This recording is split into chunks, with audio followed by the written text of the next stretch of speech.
who you fall in love with, or whether you can read or write. The trouble is normal.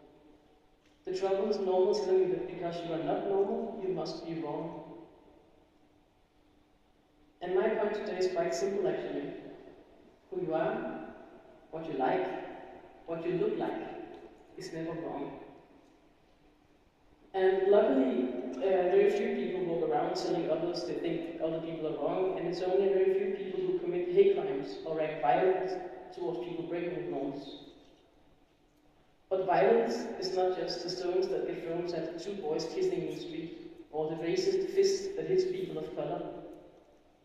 Violence is also when we put people into categories and boxes. Violence is when we try to force someone down from a table, or when we shout at them that they're wrong because they're standing on the floor. Violence is when we do harm with expectations we don't even know that we have. Let me tell you about my table, the one I walk around on and also stand on today. My table is made of gender and of breaking the norms we have about boys and girls. And from the moment a child enters this world, we put it into one of the two boxes we have created for understanding gender. Based on certain body characteristics, we decide if a newborn is a boy or a girl. And usually the first question someone ever asks about you is about your gender. Is it a boy or a girl? And I find this first moment of life kind of absurd actually, because the person we're talking about, the baby, can't talk yet. It can't think. It can't see. It only just took its first real breath. How on earth is a baby supposed to know what gender feels like? You can't ask it. If you could, I think the reply would be something like, relax about the gender stuff. I haven't had time to figure this one out yet. This shows that gender in our society is not something you get to choose, it's something that gets chosen for you. And from this first absurd moment of life, you will have to live up to the expectations of the gender you've been given. And I think we all know the stereotypes about girls liking pink and wanting to be princesses, about boys liking blue and wanting to climb trees, about girls being more capable of showing emotions and boys being all tough and strong. And from a first glance, these expectations can maybe seem innocent. But take a closer look and ask yourself what it is we are teaching our kids to do with the cliches that exist in the toys we give them, the movies they see, and what would meet them in kindergarten and in school. We put them in a system of expectations and we demand that they live up to them in order to be considered real boys and real girls. And when they fail to do so, we even correct them. We say stuff like, girls shouldn't talk that loud, it's inappropriate. Boys don't cry, toughen up. Why don't you wear more clothes that show what a pretty girl you are? Why don't you like playing outside with the other boys? From where I stand, real boys and girls doesn't exist. The only thing that exists is our expectations of what real boys and girls should be like. And we don't even know how many we have until someone fails to live up to them. When I teach kids about gender and sexuality, I always ask them the same question. I ask, can a boy wear a dress? And kids today are super smart, and they recognize a stupid rhetorical question when someone asks it, and then they reply, of course a boy can wear a dress. Then I ask, what would happen if a boy wore a dress in your classroom? And the reaction is always the same, they all start to laugh. Now, I don't think they laugh because it's funny. I think they laugh because they don't know what to do with themselves. We have taught our kids so well how it's possible to look like when you're a certain gender, that when someone fails to live up to it, they freak out. When I suggest that we think dresses are for girls because of the norms we live by, I do it by standing on a table like I've been doing today. Then they freak out again. And if they're having a rough time watching me doing this, try and imagine how they react to their friends and classmates doing it. Bullying doesn't just come out of the blue, and it doesn't hit random people. Expectations And especially the ones you have about gender, it's a lot to handle when you are growing up and trying to figure out who you are and what you like. It creates noise that makes it difficult to listen to your own feelings and emotions. I was lucky growing up with a parent who didn't force me into the box that I was born in. Because of the gender I got assigned at birth, I was supposed to like dresses and have long hair. I was supposed to like the name my parents chose for me and feel comfortable when people referred to me as she or her. I was supposed to be a girl because my body was considered a girl's body. When I was able to express that I wanted something else, that I felt something different, I was lucky enough to be supported. I have learned to stand on, even enjoy my table, because this is who I am. But I'm still learning to deal with the hate, the danger, and the unfair treatment that comes with this particular table. According to the World Health Organization, being transgender is still considered a mental illness, and the Danish healthcare system doesn't treat transgender people with the same respect and dignity the so-called normal people get. They treat us like wrong people, and ill people, freaks, incapable of making a decision about our own bodies. They ask us to fit into their categories of gender, and when we fail to do so, they deny us treatment. Normal is power. And power can be used to oppress if you don't respect other people's choices.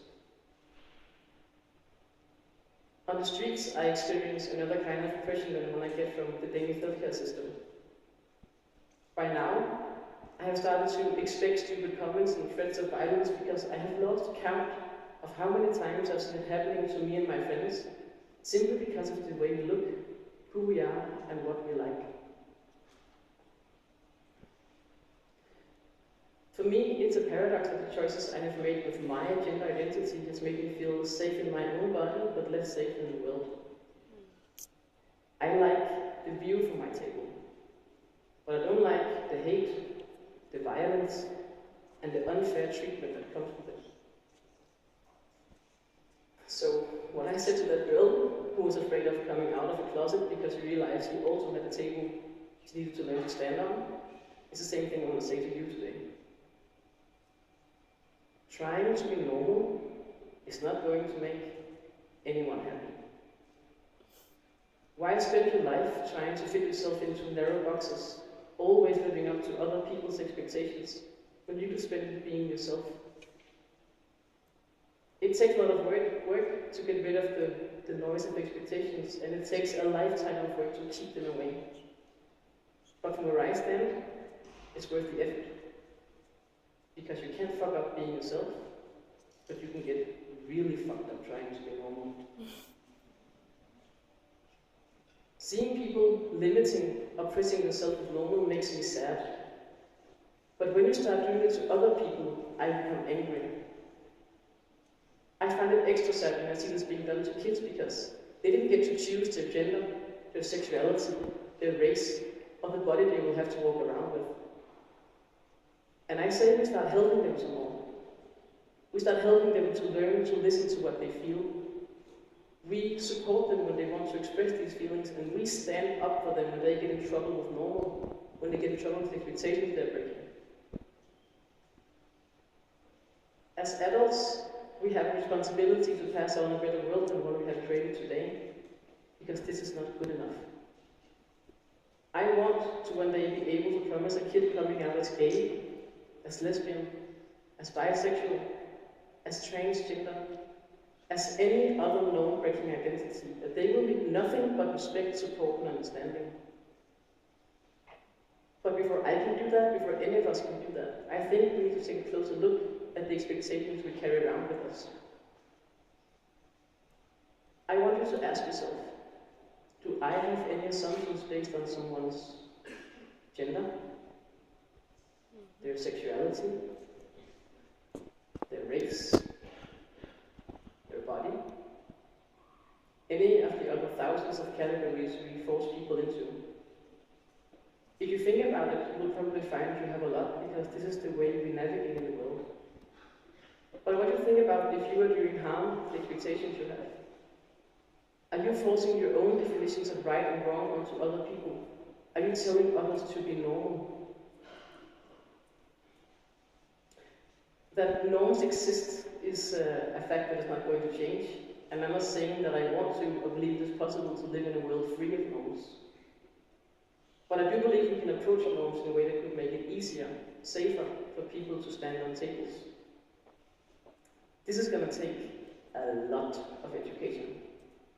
And also a will to relearn what that 8-year-old kid who didn't care about my gender was an expert in. And that was not forcing people out of closets and into boxes.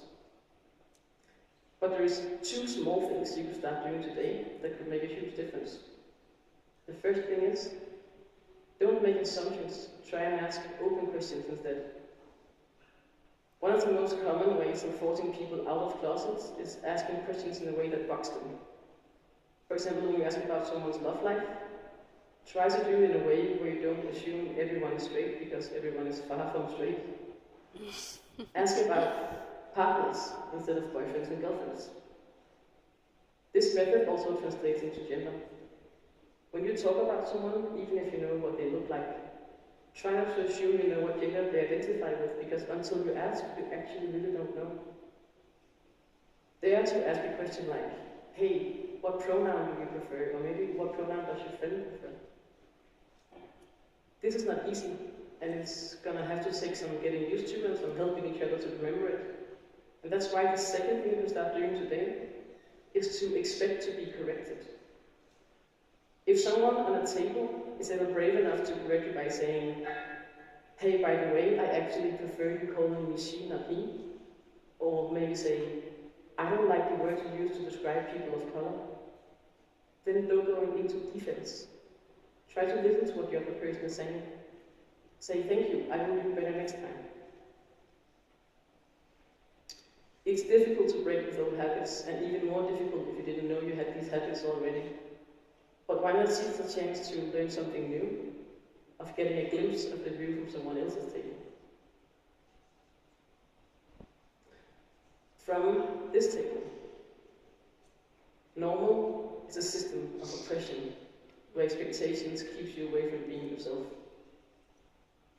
When you tell others to be normal, when you try to be normal, you oppress. When you start questioning what normal is, when you start asking what the closet is made of, when you put yourself on a table, when you refuse to always live up to other people's expectations, you start setting yourself free. You start fighting a system of oppression instead of being part of it. I'm standing on a table as I always am. But next to me could be another table. That could be your table. It could be your kid's table. What's it made of, if you look at it? What makes you different? When do you get in trouble with normal? When are you a freak? We all have tables somewhere in our life. So why not help each other learn to stand on these tables instead of throwing rocks at the ones who do?